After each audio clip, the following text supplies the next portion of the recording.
This channel does not promote any violent, harmful, or illegal activities. All content provided by this channel is meant for an educational purpose only. কাটমানির জুলুম থেকে ছাড় নেই এবারে ভিখারিরও।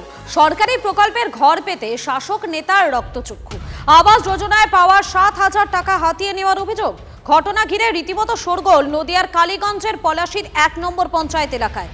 পুরুলিয়ার বাসিন্দা চন্দনা সর্দার ভিক্ষাবৃত্তি করেন। তার অভিযোগ, বাংলা আবাস যোজনায় কিস্তির টাকা তার অ্যাকাউন্টে ঢোকার পর পঞ্চায়েত প্রধানের স্বামী সমর দাস জোর করে ৭,০০০ টাকা নিয়ে নেন। আরো ২০,০০০ টাকা দাবি করে হুমকির অভিযোগ। বিডিওর কাছে লিখিত অভিযোগ জানান ভিক্ষুক ওই মহিলা। তদন্ত শুরু করেছে ব্লক প্রশাসন। অভিযোগ অস্বীকার পঞ্চায়েত প্রধানের স্বামীর। টাকা চাইছিলাম। কিসের টাকা? ঘরের টাকা। কত টাকা? আমার কাছে ৬০,০০০ দিয়েছে, আবার বলছে ২০,০০০ দিতে হবে। আপনি কি দিয়েছেন? না। কত টাকা ঢুকেছে আপনার অ্যাকাউন্টে? কি জানি ৬০,০০০। আপনার অ্যাকাউন্টে ৬০,০০০ ঢুকেছে? অভিযোগটা আমার নামে এসছে, এটা আমি এখন শুনতে পারলাম। ব্লকে নাকি একটা কমপ্লেন জমা পড়েছে। কথা হয়েছে এই বিষয়টা একবার সম্পূর্ণ ভিত্তিহীন। ঠিক আছে, ওরা একবারে গরিব মানুষ, চন্দনা সর্দার নামে যে ব্যক্তিরা, যে একবার গরিব মানুষ, ওরা ভিক্ষা করে খায়। ওদের কাছে টাকা চাওয়া মানে একটা পাপ করার বিষয়। তো ওরকম জায়গা থেকে আমরা দূরে আছি, কারণ ওরা এগুলো একটা সাজানো একটা পরিকল্পনা, একটা মিথ্যা একটা গল্প। এই বিষয়ে কোনো আমার ধারণা নেই। ওই মহিলা 2টো ইনস্টলমেন্ট পেয়েছেন এবং বাড়ি কমপ্লিট করেছেন। কোনো সমস্যা হলে আমাদের সাথে যোগাযোগ করতে হবে।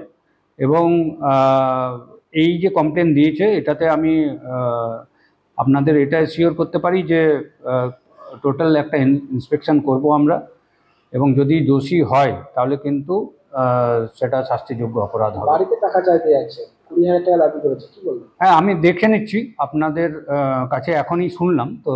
যদি সেরকম হয়, আমি বারবার করে বলছি যে কোনো রকমভাবে এইসব জিনিস আমরা প্রশ্রয় দেব না।